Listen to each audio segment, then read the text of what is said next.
सरकार की जो बड़ी उपलब्धि है वो आपके सामने बताना चाहता हूं। मुख्यमंत्री जी बैठे हैं। आज इस सरकार के अंदर 2,09,000 से ज्यादा पोस्ट जो है वेकेंट है। जिस सरकार के अंदर 45-48% कर्मचारी अगर कम होंगे, वो सरकार कभी भी प्रोग्रेस नहीं कर सकती, आगे नहीं बढ़ सकती।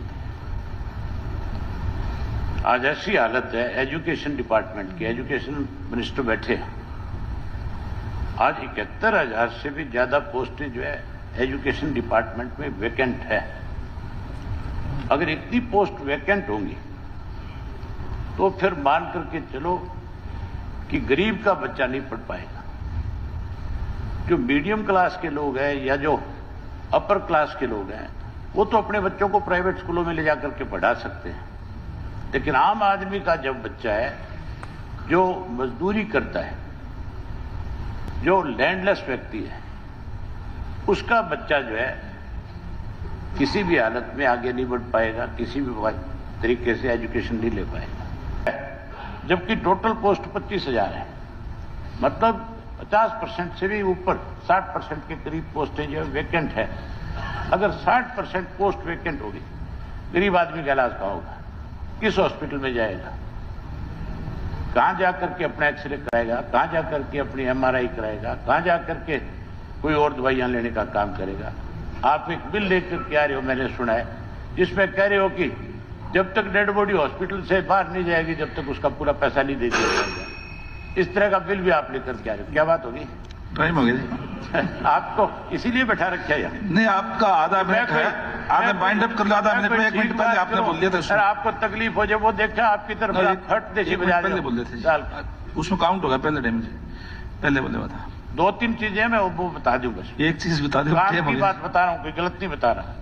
इरिगेशन डिपार्टमेंट बहुत महत्वपूर्ण डिपार्टमेंट है। इरिगेशन डिपार्टमेंट के अंदर भी आपको हैरानी होगी सुनकर के 20,463 टोटल पोस्ट है, जिसमें से 12,144 पोस्टें वेकेंट है। जो कृषि से जुड़ा हुआ मामला है, किसान से जुड़ा हुआ मामला है, रोज कि एक तो जो इन्होंने 187 करोड़ रुपया जो, जिसमें सिर्फ और सिर्फ 65 करोड़ रुपए का भुगतान किया गया है, वो भुगतान अब तक क्यों नहीं हुआ? ना होने का क्या कारण है? ये कह करके टालती है सरकार है कि जिन कंपनियों ने बीमा किया वो आपको क्लेम नहीं दे रही टाइम पे, और उनकी तरफ से पैसा नहीं आ रहा। और उसमें पता है अड़चन क्या डालते हैं? किसान का नाम गलत डाल देते हैं। मेरे नाम से अगर मैंने कोई इंश्योरेंस कराया है तो मेरे नाम के आगे पीछे कोई छोटा मोटा अक्षर हटा देंगे और उसकी वजह से फिर मुझे लटका करके छोड़ देंगे, और मैं उसके लिए बैंकों के धक्के खाता फिरूंगा, सरकार के धक्के खाता फिरूंगा। किसान को सबसे बड़ा नुकसान जो है सरकार की तरफ से है। सरकार की अगर नीयत ठीक हो तो जिन बीमा कंपनियों ने इनसे इंश्योरेंस का पैसा लिया है, उनसे उनका पैसा दिलवाया जाए। ये बताए कि ये पैसा कब तक देंगे। और दूसरा, जो मुख्यमंत्री की घोषणा थी 7,000 वाली, उसका क्या हुआ? क्या वो पैसा किसान तक पहुंचा?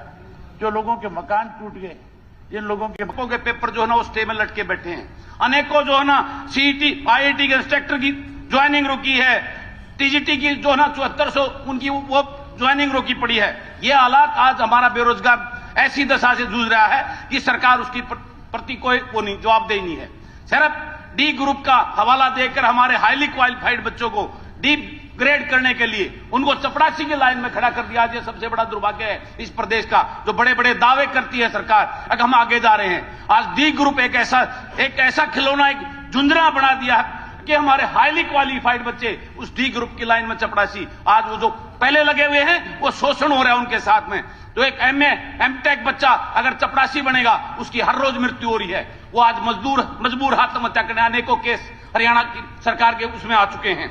उसके बाद अभी भाई अरुण ने बताया कितना बड़ा अपराध बढ़ रहा है, उसकी मेन वजह है हमारी पुलिस का डिमोरलाइज होना, पुलिस में कर्मचारियों की कमी होना, उनको अच्छा वेतन ना मिलना। जो सरकार ने दावा किया था उनको हरियाणा, पंजाब के, हिमाचल के और चंडीगढ़ के बराबर जो वेतनमान हरियाणा पुलिस को देंगे और उसकी कर्मचारियों की पूर्ति करेंगे, वो कमी की वजह से और कम सैलरी होने की वजह से आज हमारा पुलिस विभाग डिमोरलाइज है। सरकार अनेकों दबाव से उनसे गलत काम ठीक काम सब करवाती है, लेकिन उनका ध्यान देने की तरफ सरकार का वो नहीं है, जिसकी वजह से अपराध बढ़ता जा रहा है। वो अपनी पूरी ईमानदारी निष्ठा से अपनी ड्यूटी नहीं कर पा रहे, जिसकी वजह से ये सारी चीजें सामने आ रही हैं।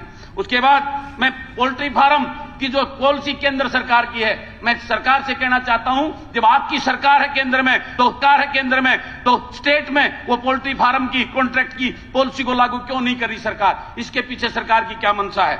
उसके बाद एचकेआरएन ऐसा एक शोषण का युवाओं का माध्यम बन गया है, जिसमें युवाओं को जब जरूरत होती है, जब मंडियों में जरूरत है, 18 दिन के लिए उन युवाओं को भर्ती कर लेते हैं, 18 दिन के बाद नोटिस देकर बाहर कर देते हैं। क्यों उनका अपमान किया जा रहा है? उनके हालात से खिलवाड़ किया जा रहा है। सरकार को इस पे चिंता करनी चाहिए। फार्मासिस्ट, हमारे प्रदेश के फार्मासिस्ट, उनको फार्मेसी लगाती है सरकार और उसी पद से रिटायर कर देती है। उनकी जो है ना प्रमोशन पॉलिसी क्यों नहीं लागू करती? इस पे सरकार को विचार करने की जरूरत है। माननीय हाई कोर्ट ने कितना बड़ा शर्म की बात है हरियाणा प्रदेश के लिए, हमारे स्कूलों के ऊपर जो चीज सामने आई, शिक्षा मंत्री जी बैठे हैं कि हमारे ओपीएफ की बड़ी बड़ी बात करते हैं और हमारे स्कूलों में लड़कियों के लिए कि लगभग 550 स्कूलों में शौचालय ही नहीं है। ये कोर्ट का वो है, आपका पीने का पानी नहीं है, बिजली का कनेक्शन नहीं है, 8000 जैसे कमरे नहीं है, 10 लाख। दोबारा हमने एफिडेविट दे दिया, मेरा समय रोक दो जी। एफिडेविट में लिख के दे दिया कि सारे स्कूलों में शौचालय है, सारों में बिजली की व्यवस्था है, सारों में पीने पानी की व्यवस्था। आपको कई बार देख लिया, लेकिन जानबूझ के नहीं, आपको भी पता है, आपको भी पता, हमने कई बार कह लिया, आपको पता है, आपको भी पता है इस बात का कि हमने इसकी जानकारी दे दी। ये मई का एफिडेविट था, जो अब एफिडेविट दिया उसमें हमने सारी दे दी। ये कोर्ट का वो करे 10,275 करोड़ रुपए आपका वापस दिया है मंत्री जी, आप यूज नहीं कर पाए उसको। ये बड़ा दुर्भाग्य है। आप शराब माफियाओं का आतंक, यमुनानगर अंबाल में 20 से ज्यादा लोगों की मृत्यु होना, ये अपने आतंक, यमुनानगर अंबाल में 20 से ज्यादा लोगों की मृत्यु होना, ये अपने आप में बहुत बड़े शर्म की और दुख की बात है। आज किसान खाद की लाइन में खड़े हैं, उनको खाद नहीं मिल रहा है, खाद मिलता है तो धक्के से दूसरी चीजें उनको तोपी जा रही हैं। इस बात के लिए सरकार क्या कर रही है? बड़ी दावे करती है, धरातल में कुछ नहीं। मनरेगा मजदूर जो एक रीढ़ की हड्डी है, उनको क्यों काम प्रॉपर नहीं दिया जा रहा? क्यों उनको मान दो 600 रुपए नहीं दिया रहा?